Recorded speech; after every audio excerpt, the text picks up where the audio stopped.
Eddie the Eagle stars Hugh Jackman and Taron Egerton as Eddie Edwards, the first competitor to represent Great Britain in Olympic ski jumping back in 1988. Basically, it's a simple biopic about this kid who wants to do something great with his life. He wants to do something athletic, so he decides to do ski jumping, but he's not very good at it. So with the help of a coach played by Hugh Jackman, he goes down that path to become a great ski jumper. Now, this movie first premiered unexpectedly at Sundance back a month ago as a surprise screening, and I got to see it at a special press screening here in LA days after it came out in Sundance. I had literally no idea what to expect from this movie because when looking at the poster, if I'm to be completely honest, it looks like a Jackass poster, and Taron Egerton looks more like Johnny Knoxville. But I saw the movie, and I gotta say, it was okay. I didn't really expect much. This is a movie that's not really doing anything special outside of many other biopics about athletes. There are better, more interesting biopics out there. This feels very much like a made-for-TV movie. Predictable, you kind of know what's going to happen in the end, and there's nothing to really surprise you. Though a couple issues I had outside of predictability is that none of the characters in this movie really feel human.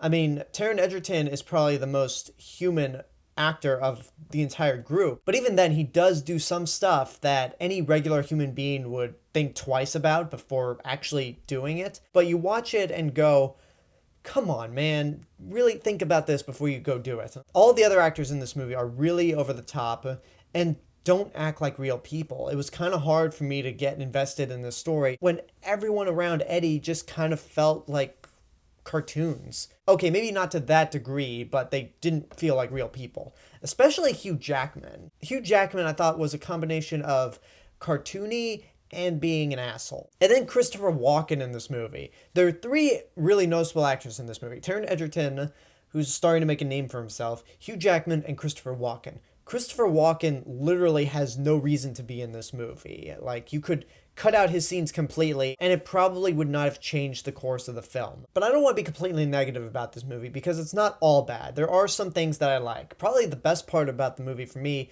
is the music. It's a old school synthesizer score from the 80s, and it would sound cheesy and out of place for a biography, but for some reason it fits, and every time the score starts playing, I just chuckled, because I'm a sucker for that kind of music. Like, one of my favorite movies of last year, It Follows, had one of my favorite scores of the year, which was a synthesizer score. So, I don't know, I'm just a sucker for these kinds of things. And the message of the movie itself is a good one, I gotta say. It is generic. It's pretty much the whole, don't let life get in the way, go follow your dreams to the very end, and even if you accomplish something that doesn't really look like you succeeded in front of a bunch of other people, that just gives you the motivation to push further. So that I really liked. But in the end, Eddie the Eagle is not really that special. It's going to be a movie that's going to be forgotten. It's not bad. So I'd say if you catch it on TV, it's worth checking out. So I'd say watch at your own risk. It's not a movie that's really worth going to see in the theater. It does have a good message, and its heart is in the right place, and I love that music. But there are just better biopics out there, and sadly, this is not one of them. And that's my review for Eddie the Eagle. I hope you enjoyed this review. I can't wait to hear what you guys think about it if and when you see the movie. Like, comment, subscribe, share with your friends, check out my official website, and don't forget to follow me on Facebook, Twitter, Instagram, SoundCloud, and Periscope. This is the real Mr. Robinson telling you there's only one.